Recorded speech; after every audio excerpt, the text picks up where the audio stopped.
فصبر جميل. عسى الله أن يأتيني بهم جميعا إنه هو العليم الحكيم. وتولى عنهم وقال يا أسفا على يوسف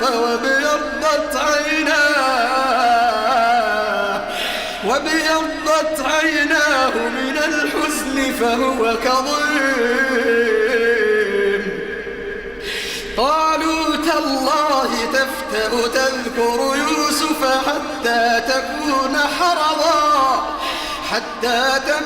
حرضا أو تكون من الهالكين.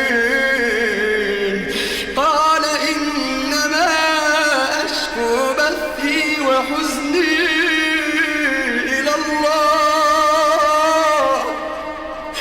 قال إنما أشكو بثي وحزني إلى الله وأعلم من الله ما لا تعلمون. يا بني اذهبوا فتحسسوا من يوسف وأخيه ولا تيأسوا من روح الله إنه لا ييأس من روح الله إلا القوم الكافرون.